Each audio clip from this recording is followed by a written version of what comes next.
চৌধুরী অফিসের সবচেয়ে ক্ষমতাধর বস। তার নাম শুনলে সবার বুক কাঁপে, কারণ তার মেজাজটাই অমন।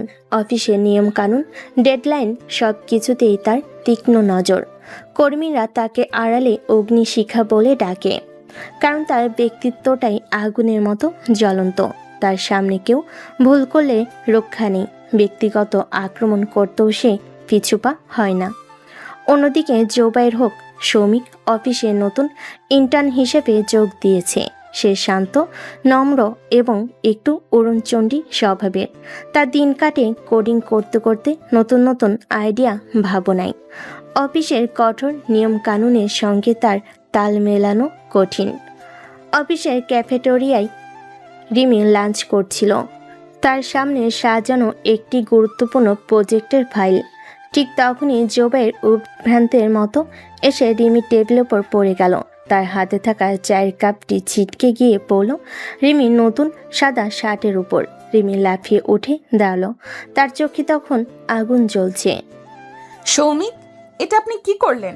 ইস, আমার পুরো শার্টটা নষ্ট হয়ে গেল। আপনার কি চোখ নেই? চোখের মাথা খেয়ে বসে আছেন, নাকি ইচ্ছে করে আমার পোশাক নষ্ট করলেন? আচমকা চিৎকার শুনে খানিকটা ভড়কে উঠলাম। এভাবে ভেড়ার মতো কে চিল্লাচ্ছে দেখতে তাকাতেই দেখলাম ম্যাডাম চোখ ছানাবড়া করে আমার দিকে তাকিয়ে আছেন। খানিকটা অপ্রস্তুত হয়ে পড়লাম। ম্যাডাম, আমি আমি আসলে কিভাবে কি হয়ে গেল? আসলে একটা জরুরি কল এসেছিল বাসা থেকে, ইমার্জেন্সি ছিল, তাই তাড়াহুড়ো করছিলাম। তাড়াহুড়ো করতে গিয়ে খেয়াল করিনি। তাড়াহুড়ো? বাসা তো এত ইম্পর্ট্যান্ট, তাহলে বাসায় থাকতেই তো পারেন। অযথা অফিসে এসে আপনার মহামূল্যবান সময় নষ্ট না করলেও তো পারেন। কাজের কাজ তো কিছুই পারেন না, উল্টো আমার 6 মাসের পরিশ্রমের প্রজেক্ট নষ্ট করে দিয়েছেন আপনি। তার উপর আমার শার্ট। আপনার ধারণা আছে কোনো এই শার্টের দাম কেমন হতে পারে? এই শার্টের দাম আপনার পুরো 3 মাসের বেতনের সমান। ম্যাডাম, এখানে আমার ভুল আছে, আমি মানছি। আর আপনি এই বিশাল কোম্পানির মালিক, নিশ্চয়ই কম দামি শার্ট পরবেন না, সেই ধারণাটুকু আমার আছে। অ্যাক্সিডেন্ট তো অ্যাক্সিডেন্টই, তাই না? আমি সত্যি খুব দুঃখিত। আপনি চাইলে শার্টটা আমি পরিষ্কার করিয়ে দেব, একদম আগের মতো করে এনে দেব। বেশি কথা বলবেন না। আপনার মতো আনাড়ি লোকজনকে কেন যে অফিসে নেওয়া হয় বুঝি না। কাজের সময় কাজের কাজ কিছু করতে পারেন না, উল্টো কাজ বাড়িয়ে দিতে এইসব লোকের এক্সপার্ট। এইরকম রোজই হ্যান্ডেল করতে হয় আমাকে। রিমির এরূপ কথা শুনি জোবাইয়ের আত্মসম্মান বোধে লাগলো। জোবাইর চাইল করা জবাব দিতে, কিন্তু সে তার রাগটাকে দমিয়ে রাখার চেষ্টা করলো। তবে তার চোখ দিয়ে রাগ বর্ষণ হতে থাকলো। ম্যাডাম, আমি ইচ্ছাকৃতভাবে কিছু করিনি। আপনি অকারণে ব্যক্তিগত আক্রমণ করছেন অফিসের স্টাফকে। তাদের কাজের জন্য ব্যক্তিগতভাবে কোনো অপমান করার অধিকার কোনো বসের নেই, আপনি কি জানেন না? অকারণে আপনি আমার ক্ষতি করেছেন আর আমি কথা বলতে পারবো না? কতগুলো কোম্পানি রান করাই আমি, আপনার ধারণা আছে? আমাকে শেখাতে আসছেন কাকে কি বলবো আর কাকে বলবো না? ক্ষতি হয়েছে ঠিক আছে, আর আমিও আমার ভুল স্বীকার করছি, কিন্তু আপনার ব্যবহারে মনে হচ্ছে যেন আমি দেশের সবচেয়ে বড় অপরাধটা করে ফেলেছি। রিমি হতভম্ব হয়ে তাকিয়ে রইল। কেউ কখনো তার কথার উপর কথা বলেনি। তার রাগ যেন আরো বেড়ে গেল। ছেলেটার কত বড় সাহস, আমার মুখে মুখে তর্ক করছে। ইচ্ছে করছে এক্ষুনি অফিস থেকে ঘাট ধাক্কা দিয়ে বের করে দেই। তবে সেটা ভালো সিদ্ধান্ত হবে না, ওকে তিলে তিলে বুঝিয়ে দিতে হবে রিমি কি জিনিস। বেরিয়ে যান আমার সামনে থেকে। রিমি হতভম্ব হয়ে তাকিয়ে রইল। কেউ কখনো তার কথার উপর কথা বলেনি। তার রাগ যেন আরো বেড়ে গেল।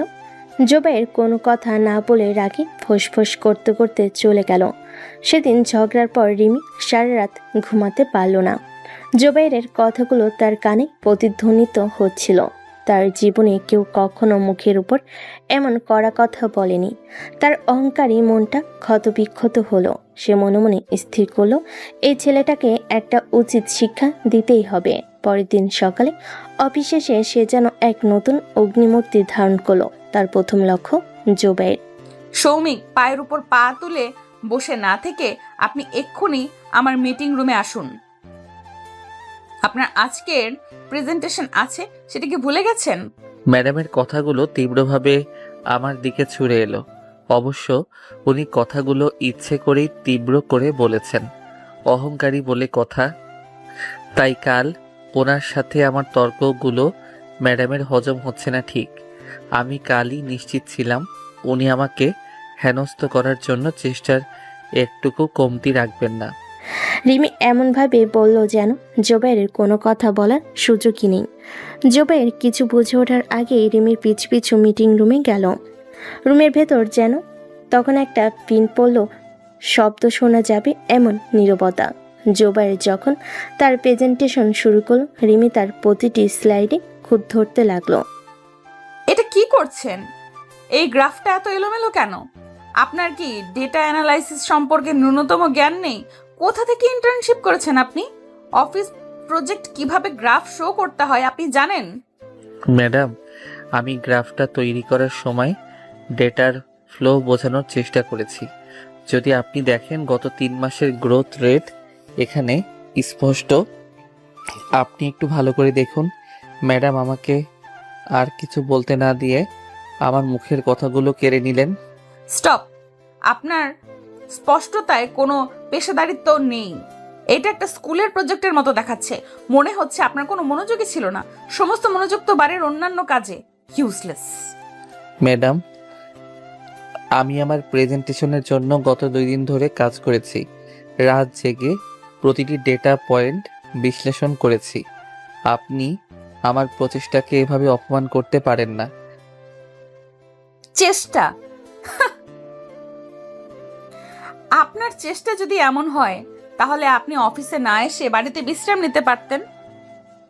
আমার কাছে কোনো অপেশাদার কাজ গ্রহণযোগ্য নয়। এই প্রেজেন্টেশন পুরোপুরি অকেজো। আপনি নতুন করে এটা তৈরি করবেন এবং কাল আমার টেবিলে জমা দেবেন। আপনি কি মনে করছেন আপনার এই আচরণ মেনে নিব? আপনি আমাকে ব্যক্তিগতভাবে ছোট করছেন। এই প্রেজেন্টেশনে কোনো ত্রুটি নেই। আপনি শুধু আমাকে অপমান করার জন্য ত্রুটি খুঁজছেন। একজন বস হিসেবে আপনার আচরণ খুবই আপত্তিকর। এবার রিমির সহ্যের সীমা ভেঙে গেল। সে রাগে প্রেজেন্টেশনটাকে মুচড়ে ধরল। রেগে গিয়ে চেয়ার থেকে উঠে দাঁড়ালো জোবাইরের কথায় জবাব দিতে। আপনি আমাকে আমার কাজ শেখাতে আসছেন? আমি আপনার মতো হাজারটা ছেলেকে তৈরি করেছি। আপনার সাহস কি করে হয় আমার মুখের ওপর কথা বলার? আমি ঠিক করব কোনটা ভালো আর কোনটা খারাপ। আপনি ঠিক করবেন, ঠিক আছে, কিন্তু আপনি কেন আমার ব্যক্তিগত জীবনে আক্রমণ করছেন? আপনি কেন শুধু নেতিবাচক কথাই বলেন? যা বলছি তাই করুন। আপনি আমার কথা শুনতে বাধ্য। আমি যখন বলেছি এটা হবে না মানে হবে না। এবার আপনি আমার কথা না শুনতে পারলে কাজটা ছেড়ে দিন। আপনার কাছে তো অপশন আছেই। জোবাইর চুপ হয়ে গেল। ও জানতো রিমি এমন কিছুই করবে। জোবাইরকে কাজ থেকে ছাড়ানোর যে কোনো একটা ব্যবস্থা করবে। তাই সে তার রাগটাকে কন্ট্রোল করে প্রেজেন্টেশনটা নিয়ে বেরিয়ে গেল। তবে জোবাইরও হার মানার পাত্র না। সে রিমিকে এই যুদ্ধে হারাবে। মুচকি হাসতে হাসতে জোবাইর মিটিং রুম ত্যাগ করলো। জোবাইর চলে যাওয়ার দিকে রুমের বাকি স্টাফরা তাকিয়ে রইল। জোবাইর যখন মিটিং রুম থেকে বেরিয়ে গেল তখন তার মুখে একটা অদ্ভুত হাসি লেগেছিল। অন্য সহকর্মীরা অবাক হয়ে তাকিয়েছিল তার দিকে। রিমি চৌধুরীর মতো বসকে যে এভাবে মুখের ওপর কথা বলতে পারে, তার পরিণতি যে কি হবে তা ভেবেই সবাই ভয়ে কুঁকড়ে যাচ্ছিল। কিন্তু জোবাইরের মনে ছিল এক অদম্য জেদ। রিমিকে সে এই মানসিক যুদ্ধে হারাবে। সে তার প্রেজেন্টেশন ফাইলটা হাতে নিয়ে হাসতে হাসতে তার ডেস্কের দিকে হেঁটে গেল। এই হাসিটা ছিল রিমির অহংকারকে বিদ্রূপ করার হাসি। অন্যদিকে রিমি মিটিং রুমে একা বসে আছে। তার মন তখন রাগে ক্ষোভে আর অপমানে জ্বলছে। জোবাইরের মতো একটা ছেলে কিনা আমার সঙ্গে পাঙ্গা নিচ্ছে। উফ! কেউ আমার সামনে এমন ঔদ্ধত্য দেখাবে এটা আমার কল্পনারও বাইরে ছিল। এত বড় সাহস আমার সামনে মুচকি হাসে। আমি তোকে দেখাবো রিমি চৌধুরী কি জিনিস। রিমি চৌধুরীর রাগটা কিছুক্ষণের মধ্যেই এক ধরনের অস্থিরতায় পরিণত হলো। সে মনে মনে জোবাইকে উচিত শিক্ষা দেওয়ার জন্য নতুন উপায় খুঁজতে লাগলো। এর মধ্যে অফিসে এক নতুন চরিত্র এসে হাজির হলো। নাম তার জয়ন্ত। দেখতে সুদর্শন, স্মার্ট এবং অতিরিক্ত আত্মবিশ্বাসী। রিমি তাকে তার অফিসের নতুন প্রজেক্টরের প্রধান হিসেবে পরিচয় করিয়ে দিল। সবাই শোনো, দলের সবাইকে মনোযোগ দিয়ে কাজ করতে হবে। এই প্রজেক্ট আমাদের কোম্পানির জন্য খুবই গুরুত্বপূর্ণ। জয়ন্ত, যেহেতু তুমি এই প্রজেক্টের প্রধান, তোমার সব সিদ্ধান্তের প্রতি আমার সম্পূর্ণ সমর্থন থাকবে। জয়ন্ত রিমির চোখে চোখ রেখে একটা হাসি দিল। জুবাইয়ের মনে হলো এই হাসিটা যেন শুধু রিমিকে উদ্দেশ্য করে দেওয়া। তার ভেতরে নিরাপত্তাহীনতা হঠাৎ করে জেগে উঠল। ঠিক আছে বন্ধুরা, এই প্রজেক্টে আমাদের লক্ষ্য হলো বাজারে নতুন একটা বিপ্লব ঘটানো। জোবায়ের, তুমি তোমার ডাটা অ্যানালাইসিস নিয়ে কাজ শুরু করো। রিমি ম্যাডাম আমাকে বলেছেন তোমার কাজ নাকি খুব ধীর গতির, তাই তোমাকে সব ডেটা অ্যানালাইসিসের কাজটা আমিই বুঝিয়ে দেব। নতুন বাদরের মুখে এরকম কথা শুনে খানিকটা অবাকই হলাম। আমি ধীর গতিতে কাজ করি, এটা ম্যাডাম আপনাকে বলেছেন? আরে ভাই, এতে অবাক হওয়ার কি আছে? সিনিয়ররা তো সবসময় জুনিয়রদের কাজের মান নিয়ে আলোচনা করেন। জয়ন্তের কথায় জুবাইয়ের রাগ সপ্তমে চলল। সে বুঝল রিমি তাকে অপমান করার জন্য জয়ন্তকে ব্যবহার করছে। বিকেলে কফি ব্রেকের সময় জুবাইর রিমিকে তার অফিসের বাইরে ডেকে নিয়ে গেল। ম্যাডাম, আপনার সমস্যাটা কি? আপনি কেন জয়ন্তকে আমার সম্পর্কে ভুল তথ্য দিলেন? আপনি কি আমাকে সবার সামনে ছোট করার জন্য এত মরিয়া? আমি কোনো ভুল তথ্য দিইনি। আমি শুধু বলেছি তোমার কাজটা এখনো শেখার পর্যায়ে আছে, আর তোমাকে নিয়ে আলোচনা করার অধিকার আমার আছে, কারণ তুমি আমার কর্মচারী। তুমি যত ভালো কাজই করো না কেন, তুমি আমার কাছে একজন ইন্টার্নি থাকবে। কর্মচারী? শুধু কর্মচারী? ম্যাডাম, আমি আপনার দয়ার পাত্র নই। আমি নিজের যোগ্যতায় এখানে এসেছি। আপনি আমাকে এইভাবে ব্যক্তিগতভাবে আক্রমণ করতে পারেন না। আপনি কি জানেন না এই আচরণ একজন বসকে তার কর্মীদের কাছে হাসির পাত্র করে তোলে? আমি হাসির পাত্র নই, তুমি বেশি কথা বলো, আর তোমার কথায় জয়ন্তের কাছে আমার সম্মান নষ্ট হবে না। তুমি তোমার কাজ করো, আর শোনো, জয়ন্তের সঙ্গে প্রতিযোগিতা করে লাভ নেই, কারণ ও তোমার থেকে অনেক বেশি পেশাদার। তুমি সারা জীবন ওর পেছনেই দৌড়াবে। এই কথাগুলো শুনে জুবাইরের যেন ভেতর ভেতর ভেঙে পড়ল। সে মনে মনে ভাবল, আমি ওর কাছে কখনোই যথেষ্ট নই। তার চোখ রাগে লাল হয়ে উঠল। ঠিক আছে ম্যাডাম, আপনি যা বলেছেন আমি তাই করব। আমি আমার কাজটা করব, আর আপনি দেখতে পাবেন কে বেশি পেশাদার আর কার কাজ সবার সামনে হাসির পাত্র হয়। আর আপনিও দেখতে পাবেন কিভাবে একজন ইন্টার্ন আপনার অহংকারের প্রাসাদ গুড়িয়ে দেয়। জুবাইর রাগে ফুঁসতে ফুঁসতে চলে গেল। রিমি তাকে চলে যেতে দেখে ভেতরে ভেতরে এক ধরনের বিজয় হাসি হাসল। সে জানত এই কথাগুলো জুবাইরকে আঘাত করবে। রিমি আর জুবাইরের মধ্যে এক চরম নীরব যুদ্ধ শুরু হয়ে গেল। জয়ন্তকে দলের প্রধান করাটা ছিল রিমির একটা চাল। সে জানত জয়ন্তের আত্মবিশ্বাস আর তার নিজস্ব অহংকার জুবাইরকে উচকে দেবে। জুবাইর রিমির সামনে নিজেকে প্রমাণ করতে মরিয়া হয়ে উঠল। সে দিনরাত এক করে কাজ করতে লাগলো। অফিসের সময় শেষেও সে থেকে যেত। উদ্দেশ্য একটাই, জয়ন্তকে ছাপিয়ে দেওয়া। সে লক্ষ্য করল জয়ন্ত সবসময় রিমিকে খুশি করতে ব্যস্ত। ছোটখাটো বিষয়েও রিমির কাছে ছুটে যায় এবং তার প্রতিটি কাজে অতিরিক্ত প্রশংসা করে। তারপর একদিন রাতে জুবাইর অফিসে একা কাজ করছে। হঠাৎ তার ফোনে একটা টেক্সট আসে। রিমি ম্যাম মেসেজ করেছে। এত রাতে নিশ্চয়ই কোনো মতলব আছে। দেখি তো, লিখলো, আপনার সব ডেটা অ্যানালাইসিস ফাইল আমাকে ইমেল করুন এক্ষুনি। জুবাইর অবাক হয়ে গেল। রাত তখন প্রায় 11টা। সে বুঝল এটা রিমি তাকে হয়রানি করার জন্য করেছে। সে মুচকি হাসলো, কারণ সে জানতো রিমি এটা কেন চাইছে। সে সব ফাইল ইমেল করে দিল। 1 মিনিটও হয়নি, রিমি আবার ফোন করলো। কি ব্যাপার, ফাইল পাঠালেন না কেন? টেক্সট দিলাম, খেয়াল করেননি। কল কেন করতে হলো আমাকে আবার? কোনো দায়িত্ববোধ নেই, ইউজলেস একটা। ম্যাডাম, আমি এখনই আপনাকে ইমেইল করে দিয়েছি। প্লিজ আপনার স্প্যাম ফোল্ডারটাও চেক করুন। Spam folder? আপনার মতো আনাড়িদের ফাইল তো স্প্যামেই যাবে, কিন্তু আমি এখনো কোনো ইমেল পাইনি। এটা কি ধরনের অপেশাদারিত্ব জুবাইর? আপনি কালকে অফিসে এলে আপনার চাকরি থাকবে কিনা সন্দেহ আছে। জুবাইর এবার আর রাগ করলো না, সে শান্তভাবে জবাব দিল। ম্যাডাম, আমি আপনাকে ইমেইলটা ফরওয়ার্ড করে দিচ্ছি। কি চাইলে আপনার আইটি ডিপার্টমেন্টের সাহায্য নিতে পারেন। আর আমি যে রাত 11টাতেও কাজ করছি সেটা তো আপনার জানা আছে, সুতরাং আমি কাজ ফাঁকি দিচ্ছি না। রিমি কিছু না বলে ফোন রেখে দিল। তার মুখের উপর কথা বলার সাহস দেখে সে আরও ক্ষেপে গেল। সে জানতো যে জুবাইর ফাইল পাঠিয়েছে, কিন্তু তার অহংকারী মন সেটা স্বীকার করতে পারছিল না। পরের দিন অফিসে রিমি একটা মিটিং ডাকলো। সেখানে জয়ন্ত এবং জুবাইরকেও ডাকা হলো। জয়ন্ত, তোমার রিপোর্টটা দেখি। জোবায়ের, তোমার রিপোর্ট কোথায়? ঠিক করে আনতে পেরেছো তো, নাকি কোনো অজুহাত নিয়ে এসেছো? ম্যাডাম, অজুহাত কেন দেখাতে যাব? আমি আপনাকে, আমার বইয়েই গেছে। আমার রিপোর্ট তো আপনি গতকাল রাতে চেয়েছেন, আমি ইমেল করে দিয়েছি। এক্ষুনি ভুলে গেলেন? ইমেল? আপনার ইমেল তো আমি পাইনি। হয়তো আপনার রিপোর্ট এতটাই খারাপ যে আমার ইমেলের যোগ্যও নয়। জোবায়ের, এখন বুঝি ফাইল পাঠানোর জন্য ওভারটাইম চাইছো। আমাদের ম্যাডামের কাজগুলো তো এত সহজ নয়। রিমি ও জয়ন্তের হাসিতে বাকি স্টাফরাও হাসতে শুরু করলো।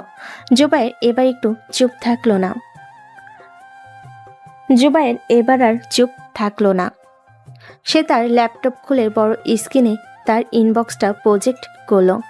ম্যাডাম দেখুন, গতকাল রাত 11টা 3 মিনিটে আমি আপনাকে ফাইল পাঠিয়েছি, এবং এই যে আপনি আমাকে রিপ্লাইও করেছেন। স্ক্রিনে দেখা গেল রিমি জুবাইরকে রিপ্লাই করেছে। ঠিক আছে। রিমির মুখটা লাল হয়ে গেল। সে সবার সামনে অপদস্থ হলো। ম্যাডাম, আমি জানি না কেন আপনি আমাকে সবার সামনে ছোট করার চেষ্টা করছেন, কিন্তু এটা আর চলবে না। আমি কাজ করছি এবং আমি আমার কাজটা মন দিয়ে করছি। আপনাকে প্রমাণ করতে আমাকে অপমান করতে হবে না। আর আপনার মতো একজন বসের এমন মিথ্যাচার করা উচিত নয়। রিমি স্তব্ধ হয়ে গেল। তার চারপাশে থাকা হাসির শব্দগুলো মুহূর্তেই নীরব হয়ে গেল। জয়ন্তের মুখের হাসিও মিলিয়ে গেল। জুবাইর তার জায়গায় ফিরে গেল। তার মুখে এক বিজয়ী হাসি। সে জানে এই সামান্য জয়টা রিমিকে আরও বেশি রাগান্বিত করবে, কিন্তু সে তার আত্মসম্মান ফিরে পেয়েছে, আর সেটাই তার কাছে সবচেয়ে বড় জয়। কিন্তু রিমি চৌধুরী হার মানার পাত্রী নয়। পরাজয়কে সে কোনোভাবেই মেনে নিতে পারবে না। তার অপমানটা যেন তার মনের গভীরে এক নতুন প্রতিহিংসার জন্ম দিল। মিটিং শেষ হতেই রিমি জয়ন্তকে তার অফিসে ডেকে পাঠালো। জয়ন্ত, আমি জানতে চাই কেন তুমি গতকালকের মিটিংয়ে জোবায়ারের কাছে এভাবে হার মানলে? তুমি দলের প্রধান, তোমার দায়িত্ব ছিল আমাকে সাহায্য করা, সবার সামনে আমার মান সম্মান রক্ষা করা। ম্যাডাম, আমি আমি আসলে বুঝতে পারিনি যে ওর ইনবক্স স্ক্রিনে প্রজেক্ট করবে। আমার মনে হয়েছিল আপনি তাকে মিথ্যাবাদী প্রমাণ করবেন। তোমার মতো অদক্ষ লোক আমার টিমের প্রধান হিসেবে থাকার যোগ্য নয়। তুমি ভুলে যেও না, আমি তোমাকে এখানে নিয়ে এসেছি, আর জোবায়েরকে ওর জায়গায় রাখতে হলে আমাদের আরও সূক্ষ্ম কৌশল অবলম্বন করতে হবে। জয়ন্ত মাথা নিচু করে রইল। সে বুঝতে পারল রিমির রাগটা তার উপরও পড়েছে। পরের দিন সকালে জুবাইর অফিসে এসে তার ডেস্কের উপর একটি হলুদ স্টিকি নোট দেখতে পেল। সেখানে রিমির হাতের লেখায় লেখা, আমার অফিসের সব ফাইলের একটি হার্ড কপি তৈরি করুন এখনই। ফাইলগুলো কোনোভাবে ভুল হওয়া চলবে না, রিমি। জুবাইর অবাক হয়ে গেল। এই যুগে হার্ড কপি এটা সম্পূর্ণ অপ্রয়োজনীয় এবং অতিরিক্ত কাজ।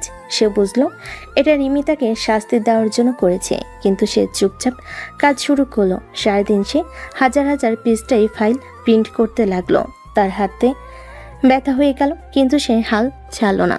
বিকেলে যখন সে ফাইলের স্তূপ নিয়ে রিমির অফিসের দিকে যাচ্ছিল, তখন জয়ন্ত তার পথ আটকালো। ফিস করে বলে উঠল, জুবায়ের, তোমার এত কষ্ট কেন? রি ম্যাডাম তোমাকে ইচ্ছাকৃতভাবে হেনস্থা করছেন। তোমার উচিত তার বিরুদ্ধে অভিযোগ করা। আমি জানি জয়ন্ত, কিন্তু আমি কেন করব?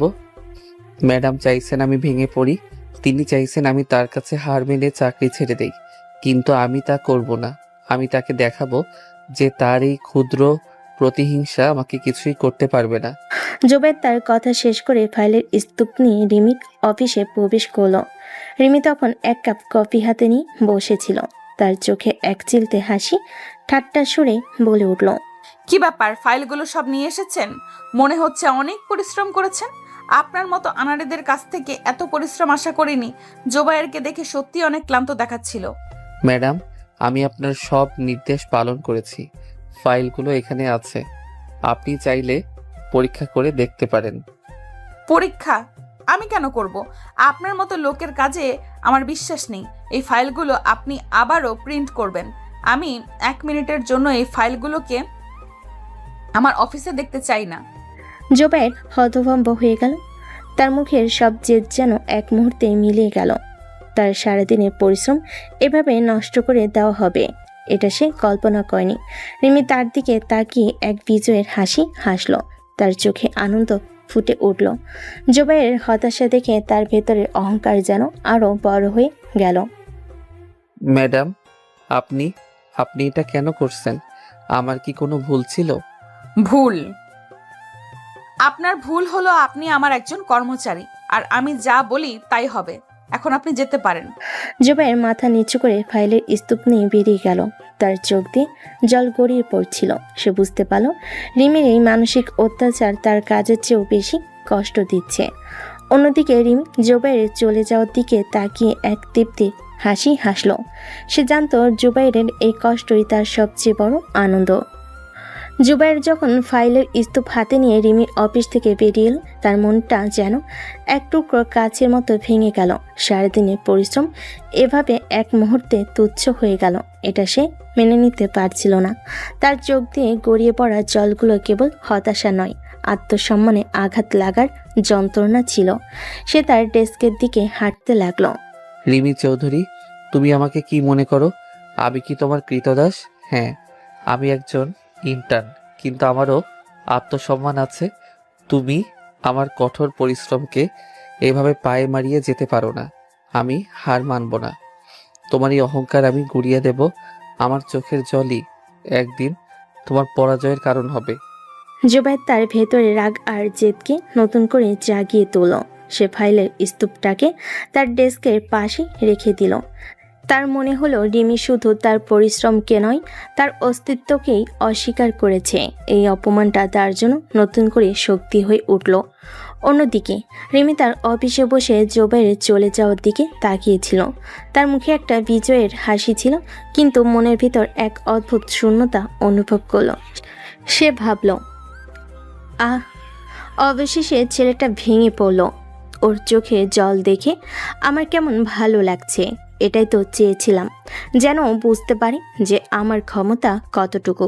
তবে মনে মনে ভাবতে লাগলো, কিন্তু কেন কেন আমি এভাবে খুশি হলাম? ওর চোখের জল দেখে তো আমার আনন্দ হওয়ার কথা নয়। আমি কি এতই খারাপ? না, ও আমাকে প্রথম দিন থেকে অপমান করে এসেছে। ওই আমাকে এই পথে ঠেলে দিয়েছে। আমি শুধু ওকে ওর জায়গাটা দেখিয়ে দিচ্ছি। একজন বস হিসাবে এটা আমার দায়িত্ব। রিমি নিজেকে বোঝানোর চেষ্টা করলো যে সে যা করেছে তা ঠিক, কিন্তু তার মনের মধ্যে একটা কাঁটা খচখচ করতে লাগলো। জোবাইয়ের চোখে দেখা সেই অসহায় ভাবটা তার মনে গেঁথে গেল। পরের দিন সকালে অফিসে একটা নতুন ঘোষণা এলো। রিমি তার দলের জন্য একটা বিশেষ টিম বিল্ডিং ইভেন্টের আয়োজন করেছে, যা অফিসের বাইরে একটি রিসোর্টে হবে। এটা সবার জন্য বাধ্যতামূলক। এই ইভেন্টের উদ্দেশ্য হলো দলের সদস্যদের মধ্যে বোঝাপড়া বাড়ানো। বিশেষ করে যারা নতুন এসেছেন তারা যেন সিনিয়রদের সাথে আরো সহজে মিশতে পারেন। আশা করি সবাই এটা উপভোগ করবেন। সবাই অবাক হয়ে গেল। রিমির মতো কঠোর বস যে এমন একটা ইভেন্টের আয়োজন করতে পারে, এটা কেউ ভাবেনি। জোবাইর বুঝলো এটা হয়তো তার মনের ভেতরের অপরাধ বোধ থেকে করা, কিন্তু সে ঠিক করলো সে এই সুযোগটাকে কাজে লাগাবে। রিসোর্টে পৌঁছানোর পর রিমি সবার জন্য একটা টিম গেমের আয়োজন করলো। এটা ছিল এক ধরনের কুইজ, যেখানে দুটি দল থাকবে। একটি দলের নেতৃত্বে জয়ন্ত, অন্যটির নেতৃত্বে রিমি নিজে। রিমির দলে জোবাইরকেও রাখা হলো। ম্যাডাম, আপনার টিম তো দেখি অনেক শক্তিশালী, কিন্তু আমার টিমও কম যায় না। দেখা যাক কে জেতে। অবশ্যই জয়ন্ত, দেখা যাক। আর জোবায়ের, তোমার সহযোগিতা এই খেলায় আমাদের জয় এনে দিবে আশা করি। রিমির এই অপ্রত্যাশিত কথা শুনে জোবাইর চমকে উঠল। রিমি তাকে সহযোগিতা করতে বলল। এটা তার জন্য একটি নতুন দিক ছিল। সে মনে মনে হাসল। তোমার এই কথায় আমি ভুলে যাব তোমার করা সব অপমান? না, এই খেলাটা আমার জেতার জন্য নয়, তোমাকে হারানোর জন্য। খেলার সময় রিমি কিছু প্রশ্নের উত্তর জানতো না। সে অসহায়ভাবে জোবাইয়ের দিকে তাকালো। জোবাইয়ের সব উত্তর জানতো, কিন্তু সে ইচ্ছাকৃতভাবে নীরব রইল। রিমিকে ভুল উত্তর দিতে দেখে জয়ন্তের দল হাসতে লাগলো। ও কেন চুপ করে আছে? ও তো সব জানে। ও কি আমাকে সবার সামনে অপমান করতে চাইছে? হ্যাঁ, এটাই ওর প্রতিশোধের উপায়। ও প্রতিশোধ নিচ্ছে। কিন্তু কেন? আমি তো শুধু ওকে ওর জায়গাটা দেখিয়ে দিয়েছিলাম। রিমি আর জোবাইয়ের মধ্যে এক অদৃশ্য লড়াই চলতে লাগলো। বাইরে তারা এক দলে, কিন্তু ভেতরে তারা একে অপরের প্রতিপক্ষ। এই টিম বিল্ডিং ইভেন্টটি তাদের সম্পর্কে নতুন এক নাটকীয় মোড় দিল। টিম বিল্ডিং গেমের মধ্যে রিমি যখন জোবাইয়ের কাছে সাহায্য চাইল এবং জোবাইয়ের ইচ্ছাকৃতভাবে নীরব রইল, তখন রিমির মনে এক তীব্র ক্রোধের জন্ম হলো। মনে হলো জোবাইয়ের শুধু প্রতিশোধ নিচ্ছে না, বরং তাকে সবার সামনে ছোট করতে চাইছে। তার ভেতরে জমে থাকা অহংকার আর রাগ যেন দ্বিগুণ হয়ে ফিরে এলো। খেলা শেষ হওয়ার পর রিমি তার দলের সামনে জোবাইকে ডেকে পাঠালো। তার মুখটা রাগে থমথমে হয়েছিল। জোবাইর, আমি বুঝতে পারছি না আপনি কেন আমার প্রশ্নের উত্তর দিলেন না। আপনি কি আমাকে সবার সামনে অপ্রস্তুত করতে চেয়েছেন? ম্যাডাম, আমি উত্তর দেইনি কারণ আপনি কোনোদিন আমাকে প্রশ্ন করার সুযোগ দেননি। আপনি শুধু আমাকে অপমান করেছেন। এখন আপনি চাইছেন আমি আপনাকে সাহায্য করি? এটা কি ধরনের কথাবার্তা? আমি আপনার বস। আমি যা বলবো তাই আপনাকে করতে হবে। আপনি আমাকে অসম্মান করতে পারেন না। ম্যাডাম, আমি আপনাকে কোনো অসম্মান করিনি, আপনি শুধু নিজেকে অসম্মান করেছেন। জোবাইরের এই কথায় রিমি হতভম্ব হয়ে গেল। সে কোনোদিন ভাবেনি তার কোনো কর্মচারী তাকে এভাবে সরাসরি আঘাত করবে। সে আর কিছু বলতে পারল না। পরে যখন সবাই ডিনারে বসেছিল, তখন রিমি দেখতে পেল জয়ন্ত জোবাইরের সঙ্গে বেশ অন্তরঙ্গভাবে কথা বলছে। জয়ন্ত জোবাইরকে সান্ত্বনা দিচ্ছিল এবং তার কাজে সমর্থন জানাচ্ছিল। রিমির মনে হলো জয়ন্ত তার নিজের দলে থেকেও জোবাইরের পক্ষ নিচ্ছে। তার ভেতরে একটা তীব্র ঈর্ষা জ্বলে উঠল। জয়ন্ত কি করছে? ও কি আমাকে ধোঁকা দিচ্ছে? আমি তোমাকে সব ক্ষমতা দিয়েছি, আর তুমি আমারই বিরুদ্ধে যাচ্ছ। এই জোবাইরের পেছনে কি এমন আছে যে সবাই ওর পক্ষ নিচ্ছে? রিমি কোনোভাবেই মেনে নিতে পারছিল না যে জোবাইয়ের মতো একজন ইন্টার্ন তার ক্ষমতাকে চ্যালেঞ্জ করছে এবং তাতে সফল হচ্ছে। তার মনে হলো এই ইভেন্টটা আয়োজন করে সে নিজে একটা বড় ভুল করে ফেলেছে। রাত গভীর হলো। জোবাই তার রুমের বারান্দায় বসেছিল। সে একা ছিল, কিন্তু তার মনটা ছিল এক কঠিন লড়াইয়ের মাঠে। রিমি চৌধুরী, তুমি আমাকে তোমার একজন সাধারণ কর্মচারী মনে করো, কিন্তু আমি তোমাকে দেখাতে চাই আমি কি জিনিস। তোমার অহংকারই তোমাকে অন্ধ করে রেখেছে। তুমি জানো না আমি তোমার চেয়েও বেশি কষ্ট সহ্য করছি, কিন্তু এই কষ্ট আমাকে আরো শক্তিশালী করে তুলছে। আমি হার মানব না, আমি তোমার অহংকারকে চূর্ণ করে দেব। হঠাৎ রিমিকে তার রুম থেকে বেরিয়ে আসতে দেখা গেল। সে একা হাঁটছিল, চোখে মুখে এক ধরনের অস্থিরতা। জোবাই তার দিকে তাকালো। রিমি এক পলক জোবাইয়ের দিকে তাকিয়ে আবার চোখ নামিয়ে নিল। এই প্রথম তাদের মধ্যে কোনো কথা হলো না, শুধু নীরবতা ছিল। কিন্তু সেই নীরবতা যেন হাজার কথার চেয়েও বেশি কিছু প্রকাশ করছিল। পরের দিন সকালে সবাই যখন ঢাকার উদ্দেশ্যে রওনা দিচ্ছিল, তখন রিমি জোবাইরকে ডেকে পাঠালো। তার মুখটা তখনও গম্ভীর, কিন্তু তার চোখে এক ভিন্ন ধরনের অনিশ্চয়তা দেখা যাচ্ছিল। জোবায়ের, আপনার আজকের দিনের সব কাজ বাতিল। আপনি শুধু এই প্রেজেন্টেশনটা নিয়ে কাজ করবেন। আমি চাই এটা সম্পূর্ণ নিখুঁত হোক। জোবাইর রিমির কথা শুনে অবাক হলো। রিমি তাকে একটি গুরুত্বপূর্ণ প্রজেক্টের দায়িত্ব দিচ্ছে, যা সাধারণত জয়ন্তের করার কথা ছিল। জোবাইর বুঝলো এটা তার জন্য এক নতুন সুযোগ। সে জানে এই প্রজেক্ট সফল হওয়া মানে রিমির অহংকারের উপর এক চূড়ান্ত আঘাত। সে মনে মনে হাসল। এই হাসিটা বিজয়ের হাসি ছিল, যা রিমির সামনে এক নতুন চ্যালেঞ্জ ছুড়ে দিল। সে বুঝতে পারছিল এটি রিমির এক নতুন চাল, যেখানে সে তাকে পরীক্ষা করতে চাইছে। জোবায়ের তার ডেস্কের উপর বসে কাজ করছিল। সে তখন একটি জটিল ডেটা অ্যানালাইসিস নিয়ে ভাবছিল। রিমি তাকে পর্যবেক্ষণ করছিল। সে জোবায়ের কাছে গেল। কি ব্যাপার জোবায়ের, কাজ কি খুব কঠিন লাগছে? আপনার মতো আনন্দিতের জন্য তো এটা দুঃস্বপ্ন। ম্যাডাম, এটা কঠিন, তবে অসম্ভব নয়। আমি কাজটা করছেন মনে হচ্ছে না। আপনার মুখ দেখে মনে হচ্ছে যেন আপনি এক্ষুনি হাল ছেড়ে দিবেন। ম্যাডাম, আপনার যদি কোনো কাজের কথা না থাকে তাহলে আপনি যেতে পারেন। আমি আপনার অযথা কথায় সময় নষ্ট করতে চাই না। আশ্চর্য, আমার কথায় সময় নষ্ট? তুমি জানো না আমি তোমার চেয়েও বেশি ব্যস্ত থাকি। আমি তোমাকে সাহায্য করতে এসেছি, কিন্তু মনে হচ্ছে তুমি সাহায্য চাও না। সাহায্য? আপনি আমাকে সাহায্য করতে এসেছেন? যে মানুষ আমাকে সবার সামনে অপমান করে, সে কিভাবে আমাকে সাহায্য করবে? আপনার কাছে আমি শুধু একটা খেলার পুতুল। আপনি আমাকে ব্যবহার করছেন জয়ন্তকে দেখানোর জন্য যে আপনি আমাকেও ব্যবহার করতে পারেন। জোবায়ের, তুমি আমার বিরুদ্ধে এসব কথা বলছো? আমি তোমার বস, আমি যা খুশি তাই করতে পারি, আর তুমি আমার কথার জবাব দিতে পারো না। আপনি আমার বস, ঠিক আছে, কিন্তু আপনি আমাকে শুধু আপনার ক্ষমতার দাপট দেখিয়েছেন। আপনি আমার প্রতি কোনো দিন কোনো সহানুভূতি দেখাননি।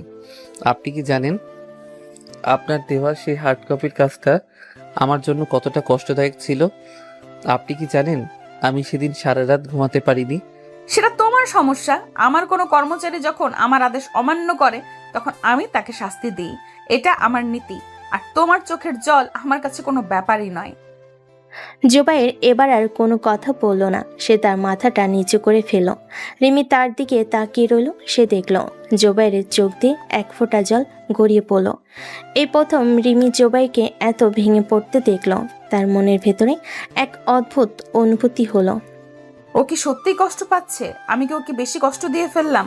না, ও শুধু অভিনয় করছে, নাকি ও আমাকে দুর্বল করতে চাইছে? রিমি নিজেকে বোঝানোর চেষ্টা করলো যে জোবাইর অভিনয় করছে, কিন্তু তার চোখের সামনে জোবাইরের সেই অসহায় মুখটা ভেসে উঠল। সে আর সেখানে থাকতে পারল না। সে দ্রুত তার অফিসে চলে গেল। জোবাইর জানে এই লড়াইয়ে কে হারবে আর কে জিতবে তা শুধু সময়ের অপেক্ষা। সে তার কাজ শুরু করলো। রাত গভীর হলো। জোবাইর কাজ করতে করতে তার ল্যাপটপটা বন্ধ করলো। সে দেখলো রিমি এখনও তার অফিসে বসে আছে। তাদের মধ্যে কোনো কথা হলো না, শুধু নীরবতা ছিল যা তাদের মনের ভেতরে অশান্তি প্রকাশ করছিল। পরের দিন সকালে জোবাইর যখন অফিসে এলো, তার ডেস্কের উপর রাখা গরম কফির কাপ আর রিমির হাতের লেখা নোটটা দেখে তার মুখটা কঠিন হয়ে গেল। সে কোনো কিছু না ভেবেই কফির কাপটা তুলে নিয়ে সোজা ডাস্টবিনে ফেলে দিল। কাপটা পড়ার শব্দটা ছিল জোবাইরের নীরব প্রতিবাদের মতো। তার মনে হলো রিমির এই সহানুভূতি তার জন্য এক ধরনের অপমান। রিমি চৌধুরী, তোমার এই ছলনা আমার কাছে স্পষ্ট। তুমি আমাকে রাতে কাজ করতে বাধ্য করেছো, আর এখন এই সামান্য কফি দিয়ে তুমি আমার কষ্ট ভুলিয়ে দিতে চাও। তোমার এই মিথ্যে সহানুভূতি আমার প্রয়োজন নেই। তোমার দেওয়া প্রতিটি আঘাত আর অপমান আমি মনে রেখেছি। আমি তোমাকে অপছন্দ করি না, আমি তোমাকে ঘৃণা করি, আর এই ঘৃণাটা আমার প্রতিশোধের সবচেয়ে বড় অস্ত্র। জোবাইর তার ভেতরে রাগ আর ঘৃণাটাকে শক্তি হিসাবে ব্যবহার করতে লাগলো। সে তার কাজ শুরু করলো, কিন্তু তার মনে ছিল শুধু রিমির প্রতি তীব্র বিদ্বেষ। সারাদিন রিমি তার অফিস থেকে জোবাইরকে পর্যবেক্ষণ করছিল। সে দেখছিল জোবাইর তার দেওয়া কফিটা ফেলে দিয়েছে। তার মুখটা এক মুহূর্তের জন্য ফ্যাকাশে হয়ে গেল। সে ভেবেছিল তার এই সামান্য চেষ্টা হয়তো জোবাইরের রাগ কিছুটা হলেও কমাবে, কিন্তু জোবাইরের এই আচরণ তার অহংকার আবার আঘাতপ্রাপ্ত হলো। তার মনে হলো জোবাইর তাকে আর জয়ন্তকে অপমান করার জন্য সবকিছু করছে। ও আমার সহানুভূতি প্রত্যাখ্যান করলো? এত স্পর্ধা ওর! ঠিক আছে জোবায়ের, তুমি যখন আমার ভালো ব্যবহার চাও না, তখন আমি তোমার সঙ্গে আরো খারাপ ব্যবহার করব। তুমি দেখতে পাবে আমি কতটা নিচে নামতে পারি। অফিস শেষে জোবাইর যখন তার ফাইলগুলো গুছিয়ে রাখছিল, তখন এক নতুন মেয়ে এসে তার কাছে এলো। মেয়েটির নাম অহনা। সেও এই অফিসের একজন নতুন ইন্টার্ন। অহনা দেখতে খুবই শান্ত ও নম্র। হ্যালো, আপনি কি জুবাইয়ের? আমি অহনা। আমি আপনার কাজ দেখছি। আপনি অনেক পরিশ্রম করেন। আর ম্যাডাম আপনাকে আপনার প্রাপ্য পরিশ্রমের মূল্য দেয় না? হ্যাঁ, আমি জোবাইর। ধন্যবাদ। এই মেয়েটি আবার কে? রিমি ম্যামের সাথে যুদ্ধ করতে করতে নিজেরও যে একটা জীবন আছে, নিজের চারপাশে যে রিমি ছাড়াও আরো মানুষ আছে, আমি ভুলেই গেছিলাম। আপনি কি একা কাজ করেন? আপনাদের দলের কেউ আপনাকে সাহায্য করে না? এতগুলো কাজ একাই করেন? বুঝতে পারছি, আমি জানি এখানে সবার জন্য কাজটা কঠিন। আর কিছু লোক তো আছেই যারা অন্যদের কষ্ট দিতে ভালোবাসেন। আপনি চাইলে আমি আপনাকে সাহায্য করতে পারি। অহনার কথাই জোবাইরের মনে হলো অহনা সম্ভবত রিমিকে উদ্দেশ্য করে বলছে। তার মনে এক ধরনের স্বস্তি এলো। সে একা নয়, আরও অনেকে রিমির এই আচরণে কষ্ট পাচ্ছে। আমি জানি আপনার জন্য কাজটা অনেক কঠিন, কিন্তু আমি আপনার মতো একজন পরিশ্রমী মানুষকে দেখে উৎসাহিত হয়েছি। যদি কোনোদিন আপনার সাহায্যের প্রয়োজন হয় আমাকে বলতে পারেন। অহনার এই সামান্য অনুভূতি জোবাইরের মনের সব রাগ আর কষ্টকে এক মুহূর্তে নরম করে দিল। সে অহনার দিকে তাকিয়ে হাসলো। এই হাসিটা ছিল স্বস্তির, যা রিমির সামনে সে কোনোদিন দিতে পায়নি। ঠিক সেই মুহূর্তে রিমি তার অফিসের দরজা থেকে বেরিয়ে এলো। সে দেখল জোবাইর অহনার সঙ্গে হাসি মুখে কথা বলছে। রিমির মনে হলো তার করা সব চেষ্টা ব্যর্থ হয়ে যাচ্ছে। জোবাইরের উপর তার কোনো প্রভাব নেই। তার অহংকার যেন এক অদৃশ্য দেওয়ালের মতো ভেঙে পড়ল। সে বুঝতে পারল তার কষ্ট শুধু জোবাইকে আঘাত করছে না, বরং তাকে অন্যদের কাছে আরো বেশি দুর্বল করে তুলছে। জোবাইর, তুমি কি আমাকে পরাজিত করতে চাইছো? এই নতুন মেয়েটাকে দিয়ে তুমি আমার সম্মান নষ্ট করতে চাইছো? আমি এটা হতে দিব না। আমি দেখাবো তুমি কি চাও আর আমি কি করি। রিমি আবার তার অহংকারী খোলসে ফিরে গেল। সে দ্রুত তার অফিসে ফিরে গেল এবং জয়ন্তকে ডেকে পাঠালো। এবার তার মাথায় আরও কঠিন এক জাল এলো, যা জুবাইরকে মানসিক ও পেশাগতভাবে সম্পূর্ণভাবে ভেঙে দেবে। তার মনে হলো যে ছেলে তাকে চোখের জল দিয়েছে, সেই ছেলে কি করে অন্য মেয়ের সঙ্গে হাসে। এই ভাবনাটা তাকে কুড়ে কুড়ে খাচ্ছিল। পরের দিন অফিসে রিমি অহনাকে তার অফিসের ভেতর ডেকে পাঠালো। অহনা যখন রিমির অফিসে প্রবেশ করলো তখন তার চোখে এক ধরনের ভয় ছিল। সে জানতো সে রিমির কঠোর ব্যক্তিত্বের কথা জানতো। অহনা, আমি শুনেছি আপনি নাকি জোবাইরের সঙ্গে বেশ ভালো কথা বলছেন। হ্যাঁ ম্যাডাম, উনি আমাকে সাহায্য করেছিলেন। সাহায্য? আমি জানি আপনি এখানে কি করতে এসেছেন। আমি আপনাকে বলে দিচ্ছি, জোবাইরের মতো অপদার্থের সঙ্গে মিশে আপনার কোনো লাভ হবে না। সে একজন কাজের ফাঁকিবাজ। রিমি ম্যাডামের এই রূপকথা আমাকে অবাক করলো। কিন্তু ম্যাডাম, আমার তো মনে হয় না তিনি ফাঁকিবাজ, বরং তিনি অনেক পরিশ্রম করেন। আপনি আমাকে শেখাতে এসেছেন কে ফাঁকিবাজ আর কে নয়। শোনো অহনা, যদি তোমার ক্যারিয়ারের কথা ভাবো তাহলে জোবাইরের থেকে দূরে থাকো, নয়তো তোমার ভবিষ্যৎ ভালো হবে না। অহনা শুধু মাথা নিচু করে রইল। সে বুঝতে পারল রিমি তাকে সতর্ক করছে, কিন্তু তার মনে জোবাইরের প্রতি এক ধরনের সহানুভূতি তৈরি হয়েছিল। এদিকে রিমি জয়ন্তকে ডেকে পাঠালো। জয়ন্ত, আমি জানতে চাই তুমি এই প্রজেক্টের কাজ কতটুকু করেছো। ম্যাডাম, আমি আমার কাজ শেষ করে ফেলেছি। ম্যাম, আপনি তো রেগে আছেন কেন? কিছু কি হয়েছে? অহনা মেয়েটাকে, তাকে কি চেনো তুমি? আজকাল মেয়েটা জোবাইরের আশেপাশে মৌমাছির মতো ঘুরঘুর করছে। ও, অহনা, ও তো জোবাইরের মতো নতুন ইন্টার্ন কয়েকদিন হলো জয়েন করেছে। মেয়েটা খুবই নম্র, ভদ্র, শান্ত। আর অফিসের বেশিরভাগ ছেলেরাই ওর জন্য পাগল হয়ে উঠেছে। তার মধ্যে কি জোবাইরও আছে? না মানে দেখলাম জোবাইর আর ওই মেয়েটা খুব ভালোভাবে কথা বলছে, মনে হলো আন্ডারস্ট্যান্ডিং ভালোই। থাকতে পারে। আর জোবাইর তো আপনার সাথে যুদ্ধ করতে করতেই হয়রান। যদিও অহনাকে আমি দেখেছি মাঝে মধ্যে জোবাইরকে পর্যবেক্ষণ করতে, কিন্তু জোবাইরের ব্যাপারটা চাই না। হাসতে দেখেছেন যেহেতু, তাহলে কিছু থাকলেও থাকতে পারে। কেন ম্যাডাম, আপনি কি জেলাস? মানে কি বলছো এইসব? তুমি ভুলে যাচ্ছ আমি তোমার বস। কাকে কি বলতে হয় তার মাথা খেয়ে ফেলেছো। কথাটা বলেও বিপদে পড়ে গেলাম। কিন্তু ম্যাডাম যতই বলুন, আমি ব্যাপারটা বেশ বুঝতে পারছি। না ম্যাডাম, আমি ভাবলাম জোবাইরকে কেউ সাহায্য করছে, সেটা আপনার সহ্য হচ্ছে না। থাক, এখন আর কোনো কথা ঘুরাতে হবে না। তুমি আসতে পারো। আর হ্যাঁ, দরজাটা চাপিয়ে দিও যাওয়ার সময়। জয়ন্ত চলে যায়। অন্যদিকে রিমি গভীর ভাবনায় মগ্ন হয়। রিমি জানে সে কি করছে, কিন্তু সে এটা জানে কি হতে চলেছে। আর এর মধ্যেই তার হার নিশ্চিত। জোবায়ের আর অহনার মধ্যকার সচ্ছল মুহূর্তগুলো রিমির মনের গভীরে এক নতুন অনুভূতির জন্ম দিচ্ছিল। এতদিন তার চোখে জোবায়ের ছিল শুধুই এক জেদি কর্মচারী, যাকে সে কেবল অপমান আর শাসনে অভ্যস্ত ছিল। কিন্তু এখন তার ভেতরের অহংকার এক নতুন যন্ত্রণার জন্ম দিচ্ছিল, ঈর্ষার যন্ত্রণা। সেদিনের পর রিমি প্রায় দেখত জোবায়ের আর অহনা একসাথে কাজ করছে। অহনা জোবাইকে নানাভাবে সাহায্য করত, তার কাজের প্রশংসা করত। রিমি দেখত অহনার কথা শুনে জোবাইয়ের মুখে এক ধরনের হাসি ফুটে ওঠে, যা তার মনের সব কষ্ট ভুলিয়ে দেয়। রিমির মনে হতো এই হাসিটা কেবল তার জন্যই। এক বিকেলে অফিসের সবাই মিটিং রুমের জন্য প্রস্তুত হচ্ছিল। রিমি দেখল জোবাইর একটি জটিল কোডিং সমস্যার সমাধান করার চেষ্টা করছে। তার কপালে চিন্তার ভাঁজ পড়েছে। রিমি তাকে দেখছিল, সে দেখছিল জোবাইরের চুলগুলো এলোমেলো, তার চোখগুলো কম্পিউটারের স্ক্রিনে স্থির, তার মুখটা ঘামের ফোঁটায় চিকচিক করছে। এই প্রথম রিমি জোবাইরের চেহারার প্রতি মনোযোগী হলো। সে দেখল জোবাইরের শান্ত মুখের মধ্যে এক ধরনের দৃঢ়তা আছে, যা তার ব্যক্তিত্বের পরিচয়। কেন কেন আমি ওকে এভাবে দেখছি? ও তো আমার শত্রু, কিন্তু ওর এই পরিশ্রম, এই জেদ, এটা আমাকে কেন এত টানছে? ওর চোখগুলো কেন এত গভীর মনে হচ্ছে?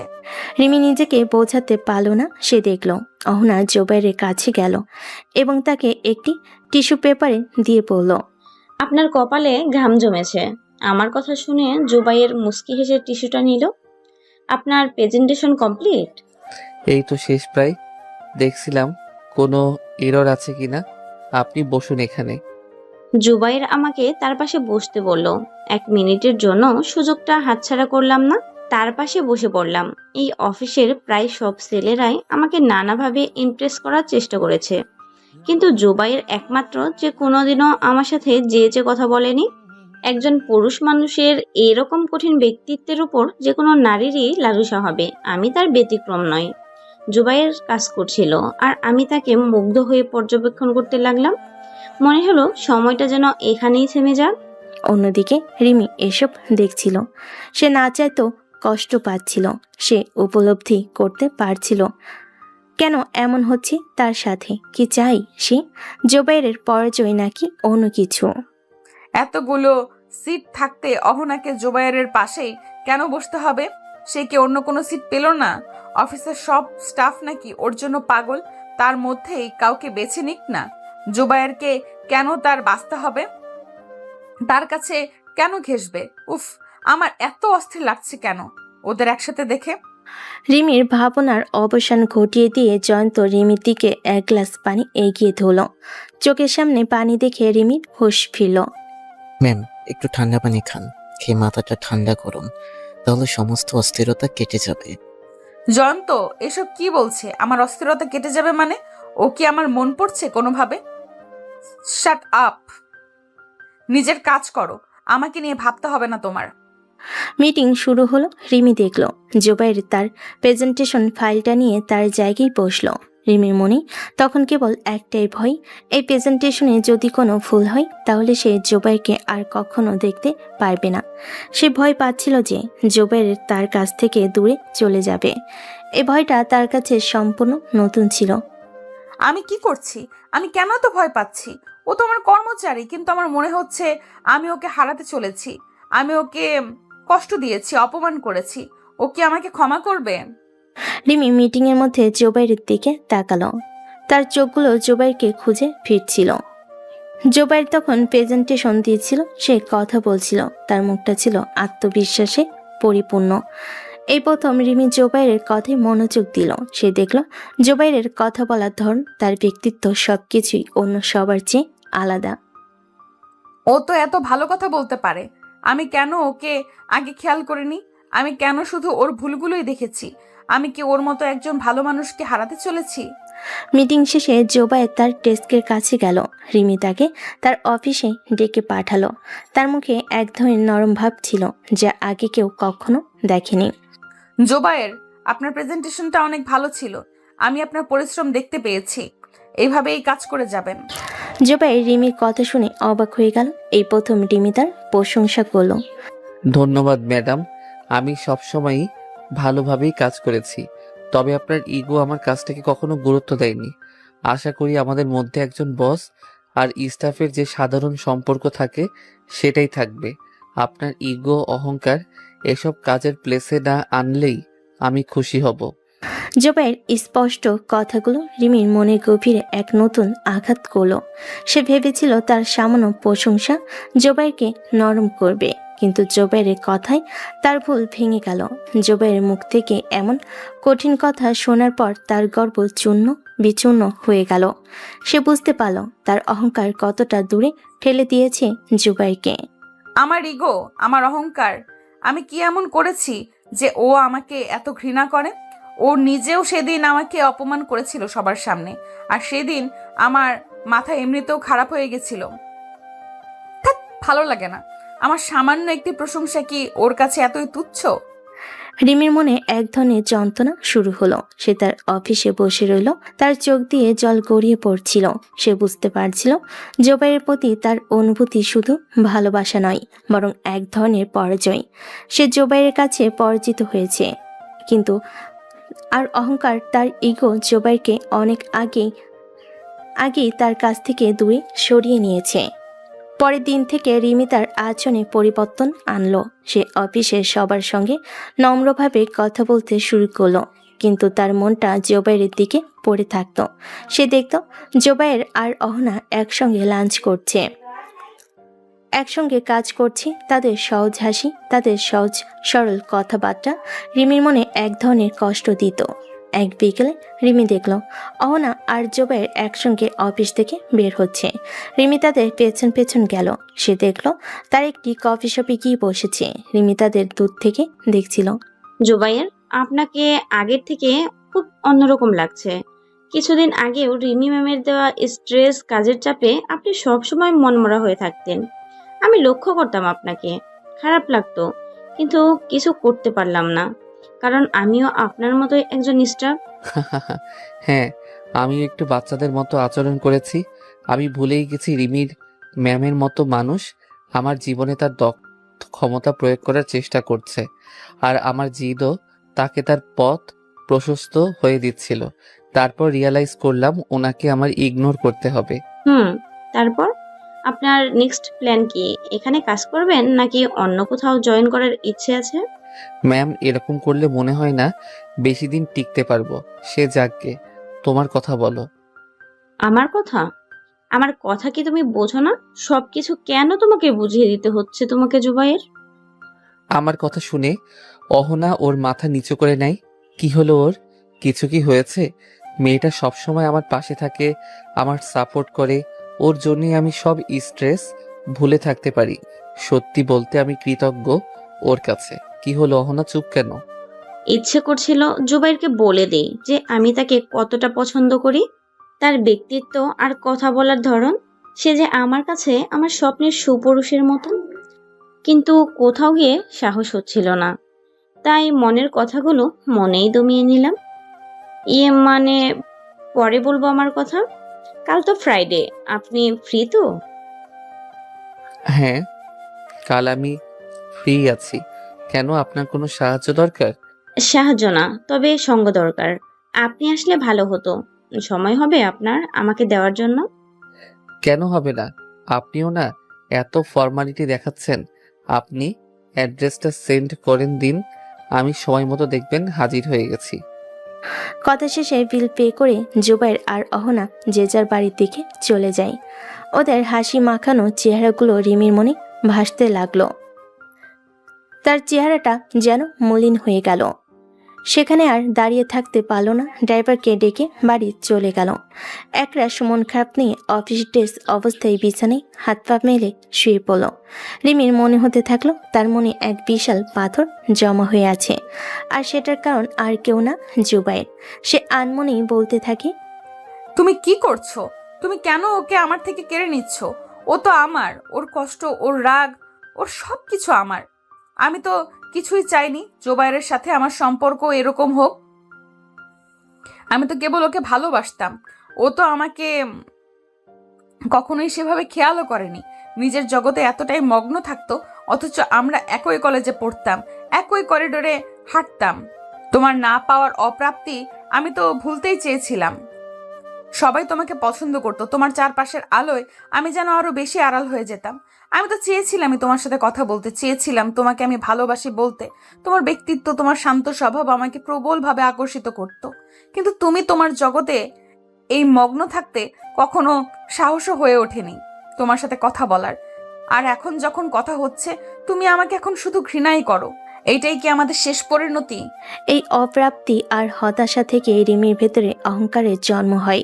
রিমি নিজেকে এমনভাবে তৈরি করি যাতে কেউ আমাকে উপেক্ষা করতে না পারে। অফিসের বস হিসেবে রিমি তার সেই অহংকারকে আরও বেশি করে ফুটিয়ে তোলে যাতে জুবায়ের তাকে আর উপেক্ষা করতে না পারে। কিন্তু সে জানতো না এই অহংকারই তাকে তার ভালোবাসার মানুষের থেকে আরও দূরে ঠেলে দিয়েছে। আজ আমি অফিসের সবচেয়ে ক্ষমতাধর বস। আমার নাম শুনলে সবার বুক ফাটে, কিন্তু আমার মনের ভেতরে এখনো সেই কলেজের মেয়েটি লুকিয়ে আছে যে তোমাকে ভালোবাসতো। আমি জানি আমি তোমাকে অনেক কষ্ট দিয়েছি, কিন্তু আর না, এবার আমি আমার জায়গাটা বুঝে নিব।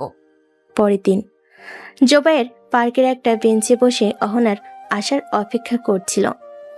হুট করে অহনা কেন যে ডাকলো বুঝতে পারছি না। খুব বেশি দরকার বলে তো মনে হয় না, তাহলে সে আর আমাকে পার্কে ডাকতো না। বেশ কিছুটা অপেক্ষা করার পরই দেখলাম অহনা রিক্সাওয়ালা মামাকে ভাড়া দিয়ে আমার দিকে এগিয়ে আসছে। ও মুখ ভর্তি এক রাশ হাসি ছিল। সূর্যের আলো যেন তির্যকভাবে ওর উপর পড়ছিল। সূর্যের আলোয় ওর সৌন্দর্য আরো স্পষ্ট হয়ে উঠছিল। অহনার পরনে ছিল নীল শাড়ি। ভাবতে লাগলাম হঠাৎ নীল শাড়ি পরার কারণ। আমার ভাবনার অবসান ঘটিয়ে দিয়ে অহনা আমাকে জিজ্ঞেস করে বসলো, আমাকে কেমন লাগছে? তোমাকে খুব সুন্দর লাগছে অহনা, কিন্তু হঠাৎ নীল শাড়ি কেন? নীল শাড়ি? আপনি জানেন না নীল আমার পছন্দের রং? আর আজ আমার মনটা নীল আকাশের মতো পরিষ্কার আর শান্ত। জুবায়ের মনে হলো অহনা তাকে কিছু বলতে চাইছে। তার মনের ভেতরে এক ধরনের উত্তেজনা তৈরি হলো। আচ্ছা, তা ভালো।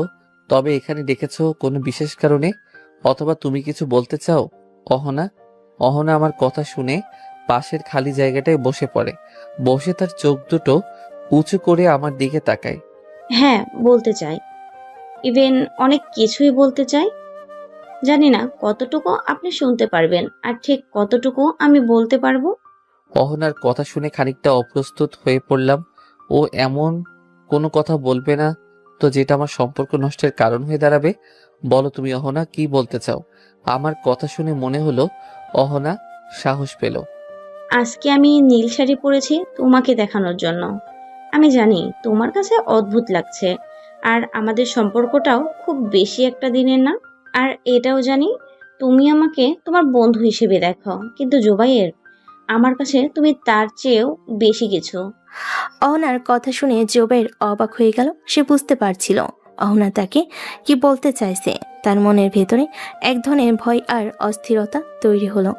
কি বলছে অহনা এসব? অহনা, আমি বুঝতে পারছি না তুমি কি বলছো।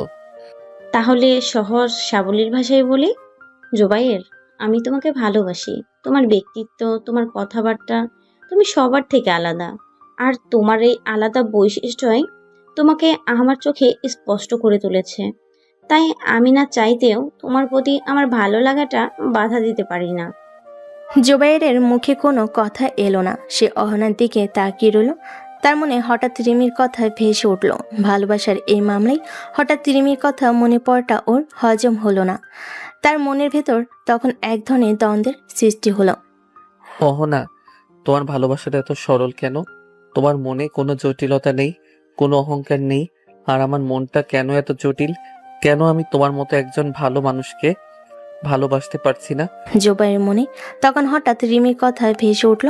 ভালোবাসার এই মুহূর্তে কেন তার মনে রিমির কথা আসছে তা সে বুঝতে পারছিল না। রিমিকে সে ঘৃণা করে, তার অহংকারকে সে ঘৃণা করে, কিন্তু তার মনের ভেতরে এক কোণায় রিমির জন্য এক ধরনের দুর্বলতা তৈরি হয়েছে যা সে এখনো উপলব্ধি করতে পারেনি। জুবাইয়ের, তুমি কি কিছু বলবে না? চুপ করে আছো যে? আমাকে কি তোমার ভালো লাগে না? তোমাকে আমার ভালো লাগে না এরকম কথা আমি কল্পনাও করতে পারি না অহনা।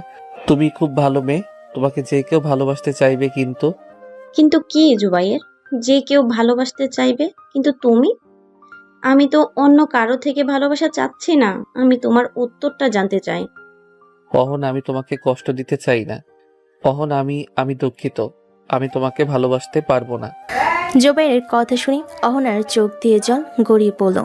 সে বুঝতে পারছিল জোবাই তার ভালোবাসাটা গ্রহণ করেনি। সে হয়তো একটু বেশি স্বপ্ন দেখছিল জোবাইরকে নিয়ে, কিন্তু সে নিজেকে সান্ত্বনা দিল, কারণ এতে জোবাইরের কোনো দোষ নেই। আ- আ- আমি দুঃখিত জুবাইয়ের। আমার মনে হয় আমি ভুল করে ফেলেছি। এভাবে তোমাকে অপ্রস্তুত করা ঠিক হয়নি আমার। অহনা সেখান থেকে চলে গেল। জোবাইর তার দিকে তাকিয়ে রইল।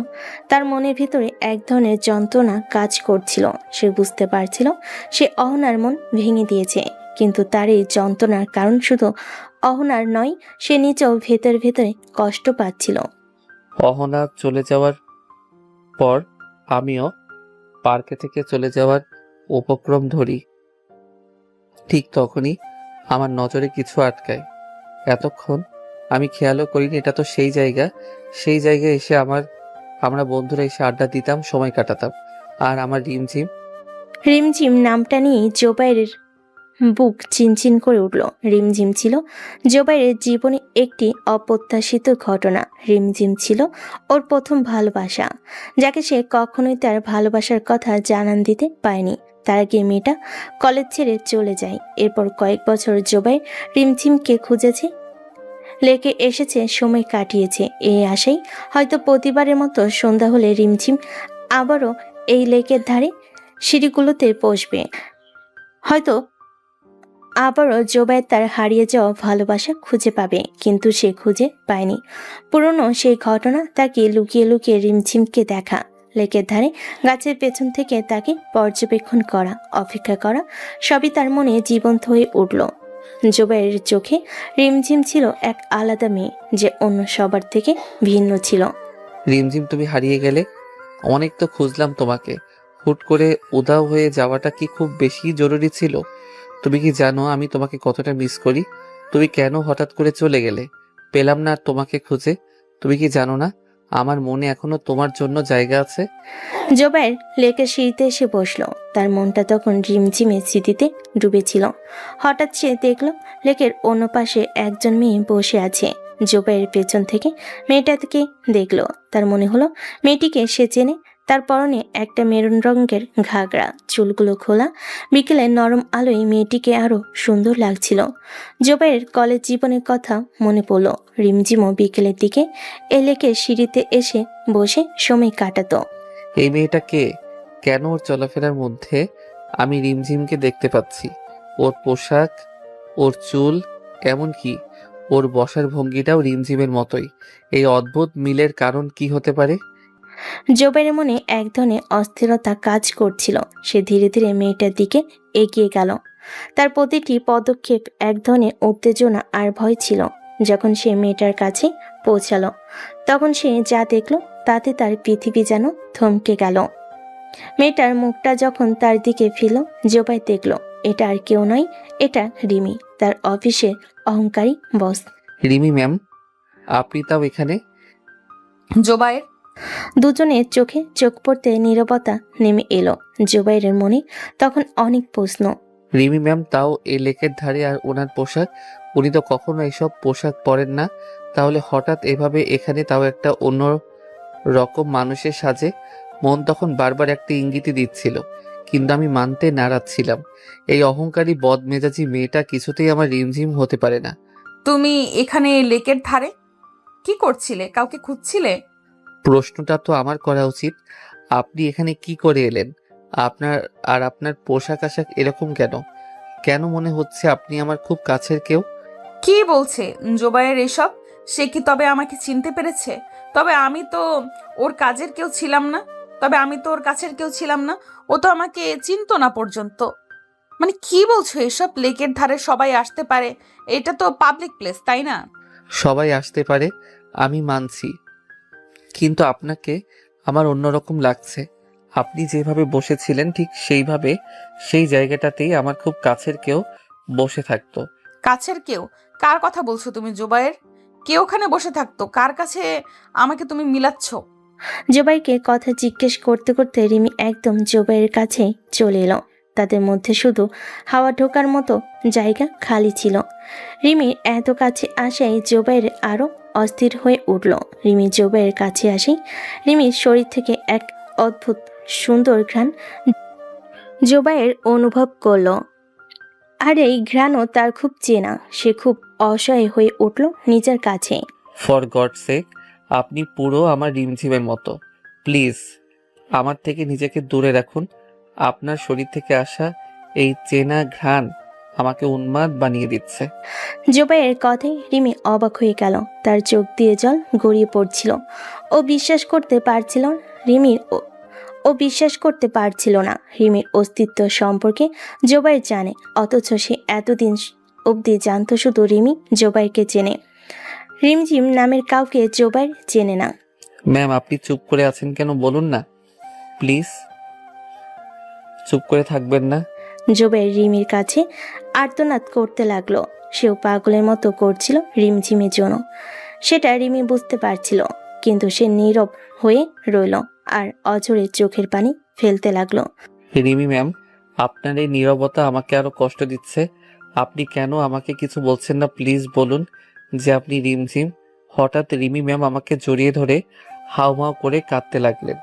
এই প্রথম ওনার কান্না আমার কাছে নিষ্পাপ শিশুর মতো লাগতে ইচ্ছা করলো। ওনাকে শক্ত করে জড়িয়ে ধরে সান্ত্বনা দিতে কিন্তু পারছিলাম না। মনে একটা প্রশ্নই আমাকে কুরে কুরে খাচ্ছিল, উনি কি তাহলে রিমঝিম? বেশ কিছুক্ষণ কান্না করার পর রিমি ম্যাম শান্ত হলেন। উনি আমার হাত ধরে টেনে ওনার গাড়ির দিকে নিয়ে গেলেন। আমিও বাধা দিলাম না ওনাকে। দুজনেই গাড়িতে গিয়ে বসলো। রিমির মাথায় অনেক ধরনের প্রশ্ন ঘুরপাক খাচ্ছিল, জুবাইরও তাই। তবে রিমি বুঝতে পারছিল না জুবাইর কিভাবে তার অস্তিত্ব সম্পর্কে জানে। কিছুক্ষণ ড্রাইভ করার পর একটা নির্জন জায়গায় নিয়ে রিমি গাড়িটা থামিয়ে দেয়। ড্রাইভ রিমি করছিল। গাড়ি থামানোর পর দুজনের মধ্যে নীরবতা নেমে আসে। রিমি সেই নীরবতাকে ভেঙে দিল। রিমঝিম তোমার কি হয়? কিভাবে চিনো তুমি তাকে?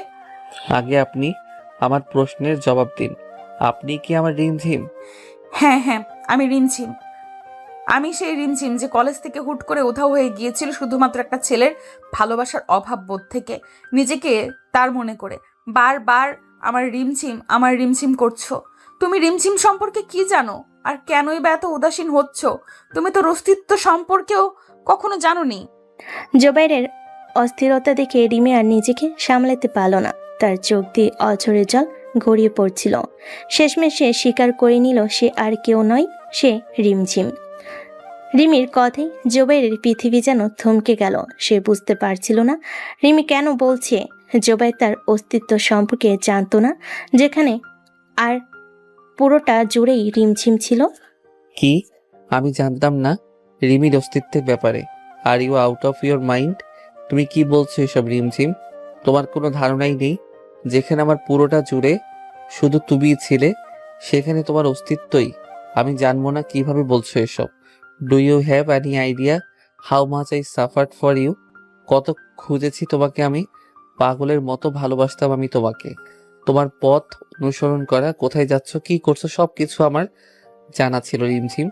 কিন্তু তোমার সামনে আসার সাহস পাইনি। ঠিক করেছিলাম তোমার সামনে যাওয়ার, তোমাকে আমার মনের কথাগুলো বলার, কিন্তু তার আগেই তুমি উধাও হয়ে গেছো আর দোষ দিচ্ছ আমাকে। আমি তোমার অস্তিত্ব সম্পর্কে জানি না। কিভাবে রিমি? যেখানে তার পুরোটা জুড়েই রিমঝিম ছিল। রিমি স্তব্ধ হয়ে গেল। তারা দুজন দুজনকেই আড়াল থেকে ভালোবেসে দুজনই কষ্ট পেয়েছে আর দোষ দিয়ে গেছে একে অপরের। রিমি আর কিছু না বলে জুবাইরকে শক্ত করে জড়িয়ে ধরে, কারণ সে জানি তাদের মধ্যে আর ভুল বোঝাবুঝি হোক। রিমি জুবাইরকে তার কলেজ ছেড়ে দেওয়ার কারণ বলে। রিমির কথা শুনে জুবাইরও অবাক হয়ে যায়। ভাগ্যের এত খারাপ পরিহাস যে দুটো মানুষ একসাথে কষ্ট পেল। জুবাইরও এবার রিমিকে তার বাহুতে জড়িয়ে নিল। তাদের চোখের জল ছিল তাদের ভালোবাসার প্রতিচ্ছবি। তারা দুজনেই একে অপরকে ভালোবাসত। কিন্তু তাদের ভুল বোঝাবুঝির জন্য তারা একে অপরের থেকে দূরে ছিল। সেই রাত তারা এভাবেই দুজন দুজনকে ভালোবেসে কাটিয়ে দেয়। সব ভুল বোঝাবুঝির অবসান ঘটে দুজনের মধ্যকার। পরদিন সকালে, সেদিন রাতটা রিমির ফ্ল্যাটেই কাটিয়েছিল জোবায়ের। তবে জোবায়ের নিতান্তই ভদ্র প্রকৃতির ছেলে, তাই রিমির কাছে যাওয়ার সুযোগ থাকা সত্ত্বেও সে কাছে যায়নি, রিমিকে সময় দিয়েছে। সকালবেলা রিমির ঘুম ভাঙলে রিমি পাশের রুমে জোবাইয়ের কাছে যায়। জোবাইর তখন গভীর ঘুমে আচ্ছন্ন ছিল। রিমি চুপি চুপি জোবাইয়ের কাছে গিয়ে ওর পাশে বসে ওকে পর্যবেক্ষণ করতে থাকে। জোবায়ের আগের থেকে অনেক হ্যান্ডসাম হয়ে গেছে। ইচ্ছে করছে ঠুস করে একটা চুমু খাই, কিন্তু যদিও বেহায়া বলে তখন এই লজ্জা আমি কোথায় রাখবো।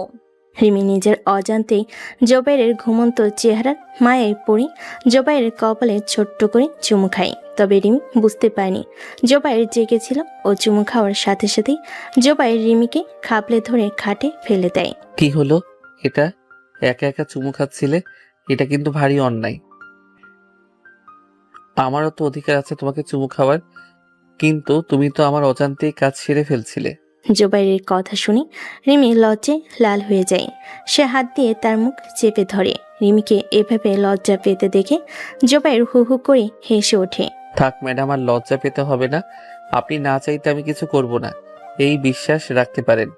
কথাটা বলে জোবাইর খাট থেকে উঠতে যেতে লাগলো। ঠিক তখনই রিমি জোবাইরের হাত খামচে ধরে করুণ দৃষ্টিতে জোবাইরের দিকে তাকিয়ে থাকে। জোবাইরের আর বুঝতে বাকি রইল না সে সম্মতি দিচ্ছে।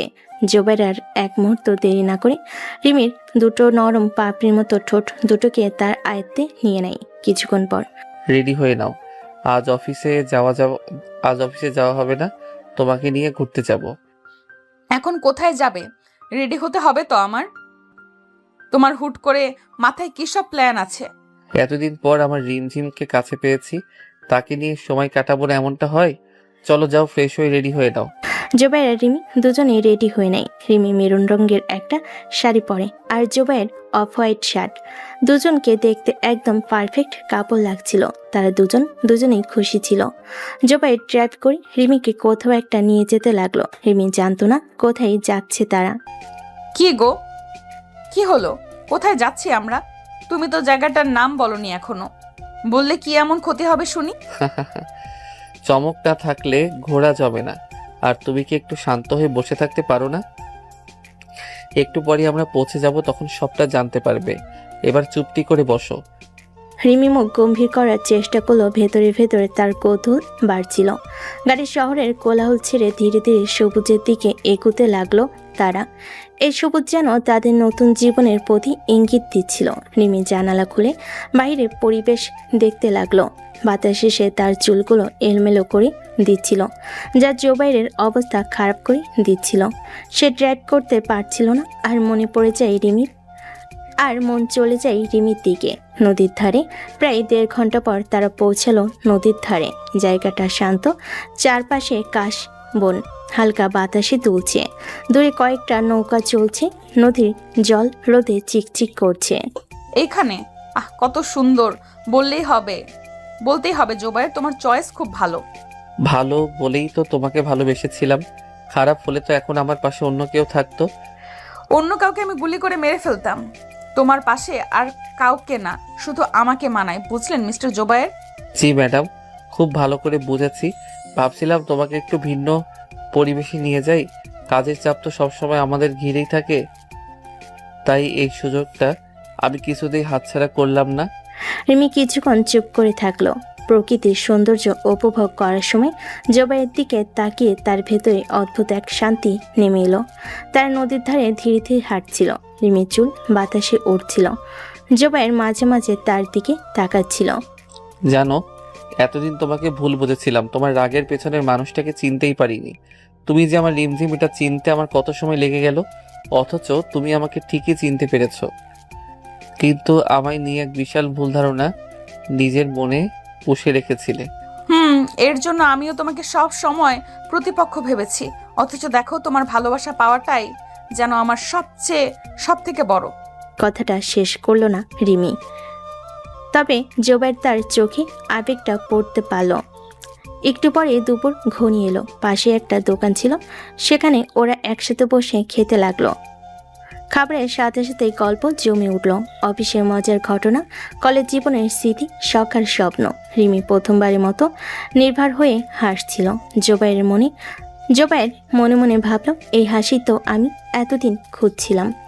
বিকেলে সূর্য অস্ত যেতে শুরু করলো। আকাশ লালচে কমলা হয়ে উঠল। জোবাইর হঠাৎ বলল, ম্যাম, আপনার অনুমতি থাকলে আমরা কি ওইখানটায় গিয়ে বসতে পারি? বারবার ম্যাম ডাকতে হবে না, আমি এখনো তোমার রিমঝিমটিই আছি। তার একটা ছোট্ট ঘাসের ডিপির ওপর গিয়ে বসলো। সামনে নদী, দূরে নৌকা, আর উপরে আকাশের অসাধারণ রং। রিমি পুরোপুরি দৃশ্যের মতো হারিয়ে যাচ্ছিল। হঠাৎ রিমি দেখলো জোবাইয়ের পাশে নেই। সে ঘুরে তাকাতেই অবাক হয়ে গেল। জোবাইয়ের হাঁটু গেড়ে বসে আছে, হাতে ছোট্ট একটা রিং বক্স। রিমির অজান্তে ওর চোখ দুটো ঝাপসা হয়ে এলো। তুমি জানো, আমি কখনোই কারোর প্রতি আমার অনুভূতি প্রকাশ করতে পারিনি, বরং সব সময় রাগ দিয়ে ঢাকার চেষ্টা করেছি। অথচ ভেতরে ভেতরে আমি শুধু তোমাকেই চেয়েছি। জোবাইর, আমি তোমাকে না বলার মতো শক্তি রাখি না। আমার পুরোটা জীবন কাটিয়েছি তোমার একটু ভালোবাসা পাবার আশায়, আর সেই সুযোগ তুমি আমাকে করে দিচ্ছ। এর থেকে বেশি আর কি হতে পারে? রিমির চোখ থেকে অশ্রু গড়িয়ে পড়ল। জোবাইর উঠে দাঁড়িয়ে রিমিকে নিজের বুকে টেনে নিল। চারপাশে কেবল বাতাসের শব্দ আর নদীর কলকল ধ্বনি। রিমি হাত বাড়িয়ে দিল। জোবাইর তার আঙ্গুলে রিংটি পরিয়ে দিল।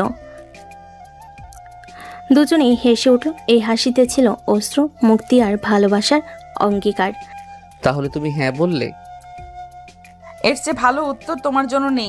সন্ধ্যার পর দুজনেই নদীর ধারে বসেই তারাভরা আকাশ দেখছিল। আমাদের গল্পটা সিনেমার মতো মনে হচ্ছে, আর সেই সিনেমার নায়ক তুমি, নায়িকা আমি। জানো, আমি আমার কল্পনায় তোমাকে এইভাবেই আমার পাশে চাইতাম, কিন্তু এটা সত্যি হতে চলেছে। না রিমি, এটা কোনো সিনেমা নয়, এটা আমাদের বাস্তব চিরন্তন সত্য, আমাদের দুজনের চিরন্তন সত্যি, আমাদের দুজনের। সিনেমা তো শেষ হয়ে যায় একটা সময়, কিন্তু আমি চাই এই গল্পটা কখনো শেষ না হোক।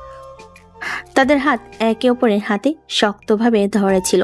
দুজনেই জানতো, যত ঝড়ঝাপটা আসুক, এবার আর আলাদা হওয়ার সুযোগ নেই।